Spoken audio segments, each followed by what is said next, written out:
Welcome to Grand Prix, your go-to channel for the fastest updates in Formula One. We've got 3 hot stories for you, so make sure to subscribe and hit the notification bell to stay ahead of the pack. Let's get started. Exciting news surrounding Adrian Newey's arrival at Aston Martin, along with a key adjustment made by the team to facilitate his transition and maximize his efficiency from the very beginning. As many of you already know, starting today, March 3rd, Adrian Newey is officially the chief designer at Aston Martin, leaving Red Bull after a long and highly successful tenure. Now, his full focus is on developing the most competitive car possible for the 2026 Formula One season. One particularly interesting detail that emerged regarding Newey's move to Aston Martin is a unique request he made upon joining the team. According to reports, Newey specifically asked for a space to sleep inside the factory. The reason behind this request is quite straightforward. Newey is known for working late into the night, deeply immersed in perfecting specific aspects of the car's design or ensuring that his ideas remain intact and uninterrupted. Instead of going home and potentially losing his train of thought, he prefers to stay overnight, allowing him to resume work early the next morning without distractions. According to information from Sky Sports, Aston Martin has fully accommodated this request by setting up a dedicated sleeping space for Newey inside the team's factory. This arrangement enables him to work at his own pace without unnecessary breaks, optimizing his workflow and creative process. It's a rare yet telling insight into the level of dedication he brings to car development, reaffirming why he is considered one of the greatest minds in Formula One history. In addition to providing Newey with an in-factory rest space, Aston Martin has also taken another crucial step to help him get off to a strong start. The team intentionally limited the use of wind tunnels during January and February to allow Newey the maximum possible time to lay the groundwork for his new design. Wind tunnel testing is strictly regulated in Formula One, with teams allocated a fixed number of hours they can use for aerodynamic development. By postponing significant wind tunnel tests until Newey was fully integrated into the team, Aston Martin ensured that he would have ample opportunity to influence the car's design from the earliest stages. This strategic decision highlights just how much Aston Martin is investing in Newey's expertise, prioritizing his creative process over early testing in the wind tunnel. This approach could prove highly beneficial as the team prepares for 2026, where sweeping regulation changes will demand innovative design solutions. With such a bold move, expectations are naturally high. Fans and analysts alike are eager to see whether Newey can deliver immediate results or if his impact will take time to materialize. The 2026 car is still in the early stages of development, but with one of the sport's most brilliant engineers now leading the charge, Aston Martin hopes to take a giant leap forward. How do you feel about Adrian Newey joining Aston Martin? Do you think his influence will bring instant success, or will it require a longer transition before the team can fight at the top? Let us know your thoughts. This past Thursday in Milan, Ferrari hosted a special event, giving fans a unique opportunity to see their drivers in action just ahead of the highly anticipated 2025 Formula One season. Lewis Hamilton took the wheel of the Ferrari SF21, the car the team used during the 2021 season, while Charles Leclerc had the chance to drive the SF90, Ferrari's 2019 race car. Interestingly, this was the very same car that Leclerc first drove as a full-time Scuderia Ferrari driver, making the moment even more special for both him and the fans. The event was a true spectacle, drawing an immense crowd of passionate Ferrari supporters who lined the streets of Milan to witness their heroes up close.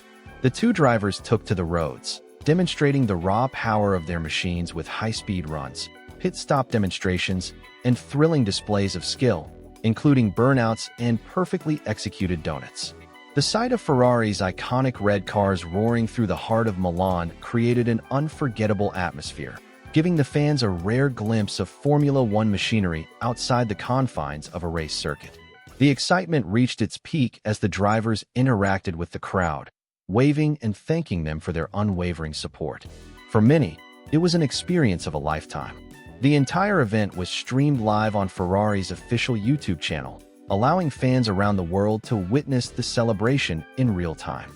The response from the global F1 community was overwhelmingly positive, with social media buzzing with reactions from fans thrilled to see Hamilton and Leclerc representing Ferrari together.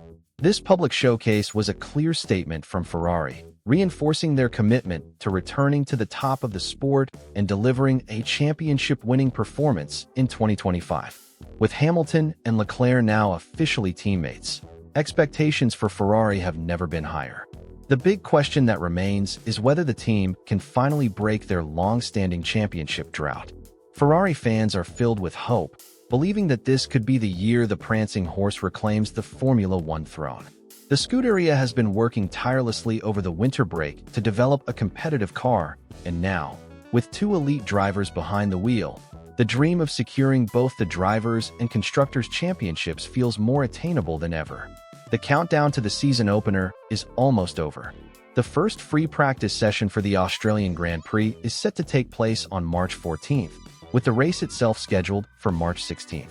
As the teams finalize their preparations, all eyes will be on Ferrari to see if they can challenge their rivals right from the start.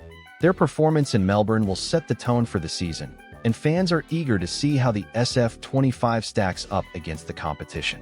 Before we wrap up, here's something you won't want to miss. There is currently an incredible sale happening at Overtake Store, offering exclusive F1 merchandise at unbeatable prices. If you've been looking to upgrade your collection with Ferrari gear, now is the perfect time. Some items are available at record discounts, but stock is limited, so act fast. Click the link in the video description and secure yours before they're gone. We'll be back soon with more updates on the 2025 Formula One season. Until then, let us know in the comments. Do you think Hamilton and Leclerc have what it takes to bring Ferrari back to glory? Will they be able to dethrone Red Bull and McLaren this year? Share your thoughts, and let's get ready for an exciting season ahead. Great news for Formula One fans. The FIA, International Automobile Federation, and Formula One have officially confirmed the addition of an 11th team to the grid, something we haven't seen since the end of 2016. While this announcement was widely expected, the final confirmation arrived this Friday. Starting next season, Cadillac will be on the Formula One grid. Cadillac's entry marks the beginning of a new era for the American manufacturer in F1. Initially, the team will use Ferrari engines, making them a customer team, but their goal is to transition into a full-fledged engine manufacturer only after 2030.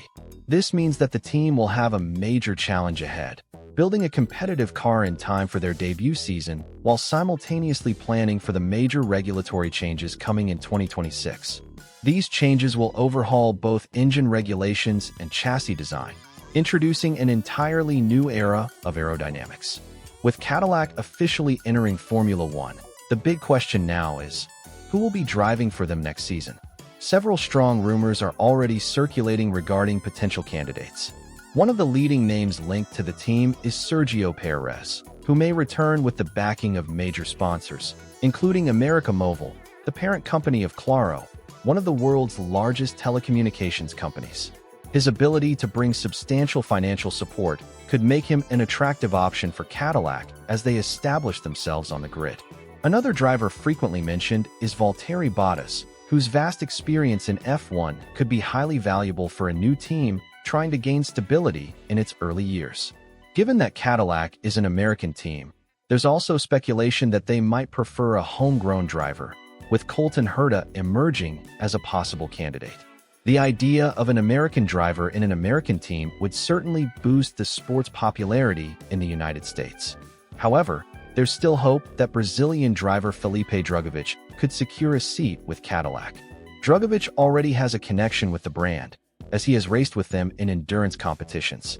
His existing experience with the company and his F2 championship-winning talent make him a strong contender for one of the two seats in the new team. As exciting as this prospect is, it's important to stay patient and wait for official confirmations regarding Cadillac's driver lineup. One thing seems certain. Given their status as a new team, Cadillac will likely start at the back of the grid in their first season, as most fresh entries do. However, with time, resources, and smart development, they could progress into a stronger midfield competitor in the coming years. With the arrival of an 11th team, F1 fans now turn their attention to whether we might soon see a 12th team joining the grid. Could another manufacturer or independent outfit step up in the near future? What are your thoughts? Who would you like to see driving for Cadillac next season? Let us know in the comments.